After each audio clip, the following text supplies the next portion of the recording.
JUI की calculation क्या है सर? हुकूमती तरामीम का मकसद क्या था? क्या सोच रहे थे आप लोग? देखिए, जो चीजें हमें पहले से बता रहे थे बड़ा इनोसेंटली, वो उसके मुताबिक हम्म। तो हमारा ख्याल ये नहीं था कि जो है इस तरह की तरमीम ले आएंगे। जब मसौदा दिया, बहरहाल हम उनके साथ कंसेंट उस वक्त तक नहीं कर रहे थे कि हमें पता था कि कोई भी बात अनहोनी भी हो सकती है। तो जब तक कागज ना देख लें उस वक्त तक कोई हम तबसरा नहीं कर रहे थे। बहरहाल जहाँ तक जो कंसेप्ट उन्होंने बताए थे, उन कंसेप्ट में कोई ऐसी चीजें खतरनाक नहीं नजर आती थी। तो जिस वक्त फिर डॉक्यूमेंट आया सामने, तो फिर थोड़ा सा जो है ना उससे अफेंड हुए। फिर हमने कहा कि जी इसमें हमें टाइम दीजिए ताकि हम जो है इसको देख लें, एग्जामिन कर लें, एक दूसरे के साथ डिबेट कर लें आपस में इंटरनली, और देन जो है फिर उसके बाद हम आपको जवाब दे सकेंगे। वो गवर्नमेंट को कोई जल्दी थी, शायद वो देन एंड टेयर हर चीज करना चाह रही थी, तो उनको कोई अप्रीहेंशन जी। थे। वो अप्रीहेंशन तो खैर अल्टीमेटली गलत साबित हुए, मगर बहरहाल जो है ना वो हम्म। उस दिन फिर वो पास नहीं हो सकी इस वजह से। सर, आप लोग जिस मुसविदे पर काम कर रहे हैं उसमें हुकूमती मुसविदे से हटकर क्या है सर? कुछ अहम पॉइंटर्स शेयर करेंगे? उसमें अब मौलाना से मेरी थोड़ी देर पहले बात हुई है। उन्होंने हम्म। कहा है कि मैं आपसे कुछ चीज़ें शेयर करता हूँ, तो फिर इन लाइंस पे आगे बढ़िए। तो अभी तक वो जो चीज़ें उनकी तरफ से आएंगी, फिर हम आगे बढ़ेंगे और एक रफ ड्राफ्ट बनाएंगे। जब वो अप्रूव कर देंगे तो देन जो है ना वो आपसे शेयर कर पाएंगे। बिफोर टाइम जो है वो कोई चीज़ शेयर इस करेंगे तो मसाइल पैदा होंगे।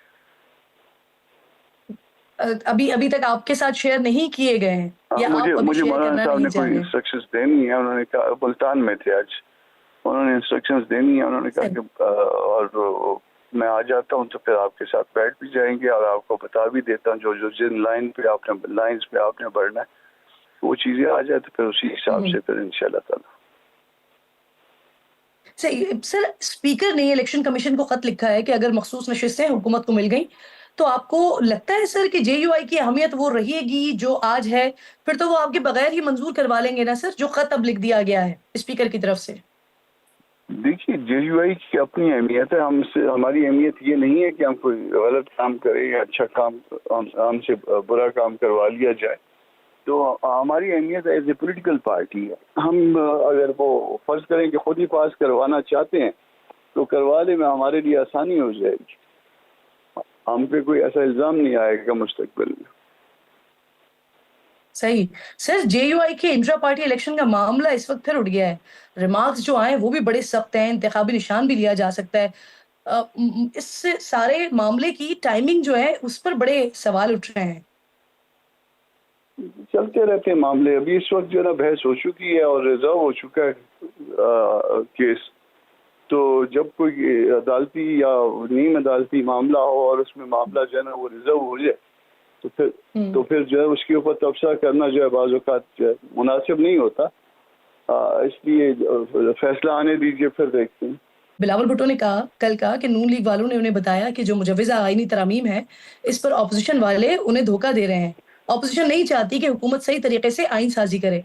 सर, बिलावल भुट्टो तो ऑपोज़िशन में सिर्फ़ मौलाना फज़लुर रहमान साहब से मिले हैं। तो इसके अलावा वो किसकी तरफ इशारा कर रहे हैं?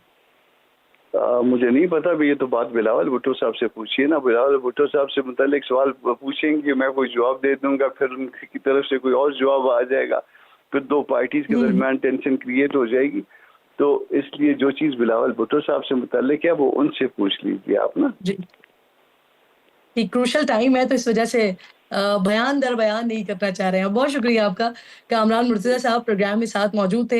एक छोटा-सा ब्रेक लीजिए, ब्रेक के बाद वापस आते हैं तो राना एहसान अफ़ज़ल साहब कोऑर्डिनेटर टू प्राइम मिनिस्टर साथ मौजूद होंगे, उनसे बात करेंगे।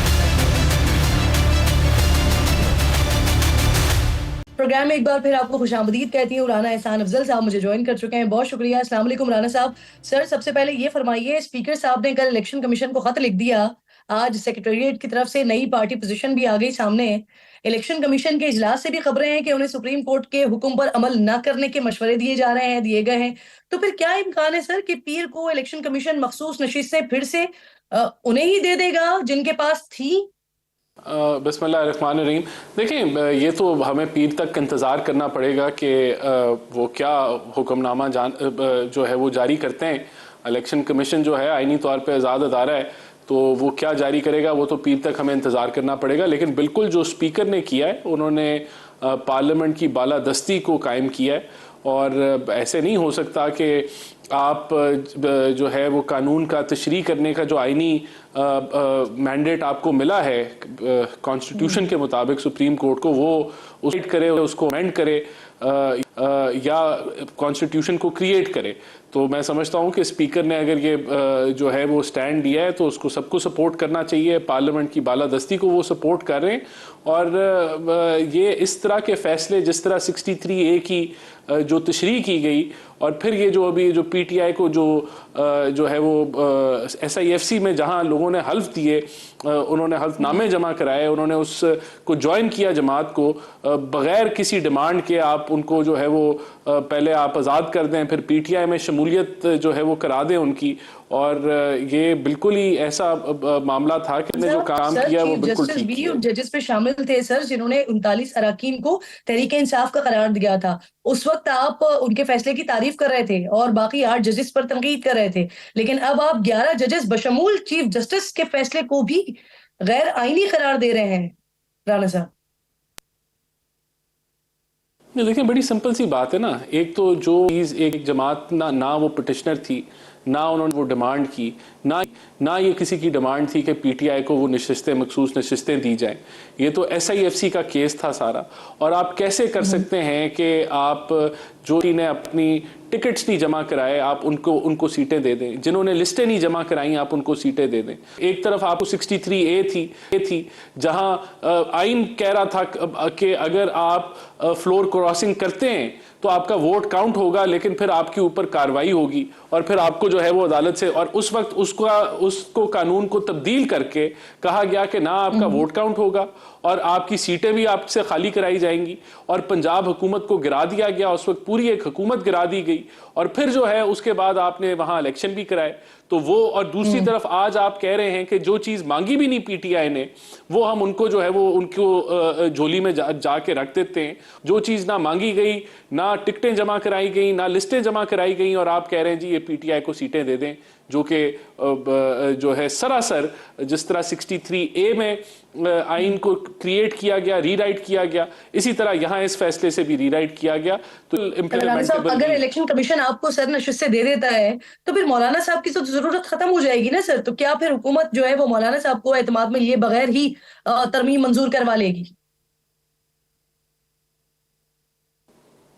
ये देखें, इलेक्शन कमीशन जब चीज होगी तो इस पे हम कमेंट कर सकते हैं कि हमें तो नहीं पता ऐसा होना जा रहा है या नहीं होने जा रहा।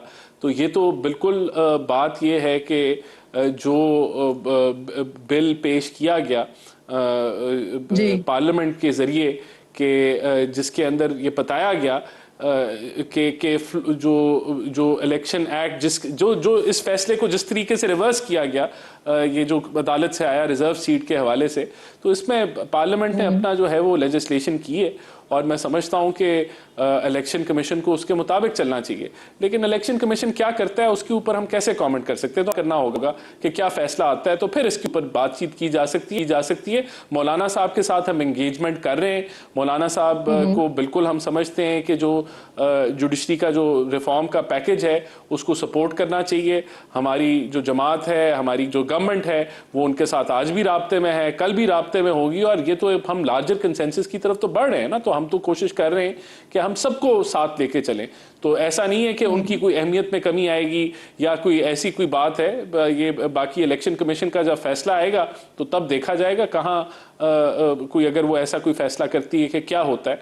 लेकिन अभी इस वक्त दिस पॉइंट इन टाइम और आगे भी हम बिल्कुल लार्जर कंसेंसस की तरफ हम समझते हैं हमें जाना चाहिए और सबके साथ लेके आपकी हुकूमत, आपके लोग तो उनको इंगेज करने की कोशिश कर रहे हैं। लेकिन मौलाना साहब ने जो आज प्रेस कॉन्फ्रेंस की है वो कह रहे हैं कि इस मुजव्वज़ा आईनी तरमीम का मकसद सिर्फ हुकूमत को तहफ़्फ़ुज़ देना था।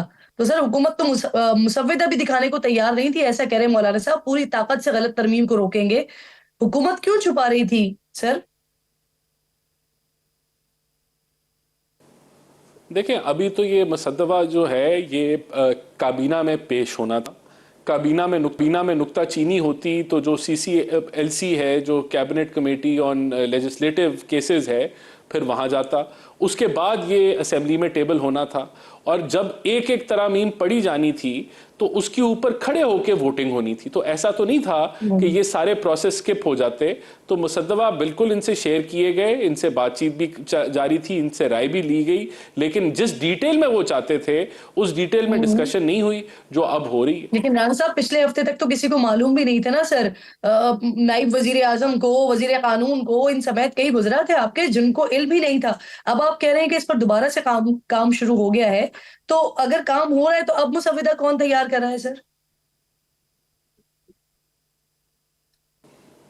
देखें, पहले भी ये जिम्मेदारी जो है फेडरल मिनिस्टर फॉर लॉ को दी गई थी, और उनकी जो वजारत है वो इसके ऊपर काम कर रही थी, और वो मुख्तलिफ लोगों से मुशावरत में थी। वो पीपल्स पार्टी के साथ भी मुशावरत में थी, वो MQM के साथ भी मुशावरत में थी, वो JUIF के साथ भी उनसे राय ले रही थी। हर एक से हम राय ले रहे थे कि क्या होना चाहिए, कैसी चीज़ें होनी चाहिए।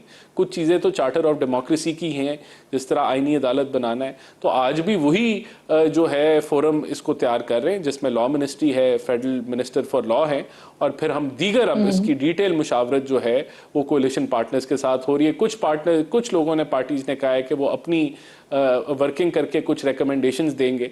तो ये मिलजुल के काम अब चल रहा है। ये तो अब कंसेंसस बेस्ड मामलात हो गए अब। सही। अच्छा राणा साहब, इस सारी सिचुएशन में हमने एक चीज मिसिंग देखी। मियां साहब उस तरह से हमें मुतहर्रिक नजर नहीं आया। आज शायद लाहौर में इस हवाले से इजलास हुआ है, लेकिन वहां पर भी वो हिस्सा तो है लेकिन फ्रंट से लीड नहीं कर रहे हैं मियां साहब।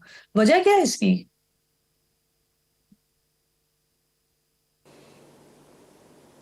ये देखें, बात ये कि मियां नवाज शरीफ साहब जो हैं वो हमारे कायद हैं। उनकी राय हमेशा उसका वज़न सबसे ज़्यादा होता है, बल्कि प्राइम मिनिस्टर ख़ुद उनसे मुशावरत भी करते हैं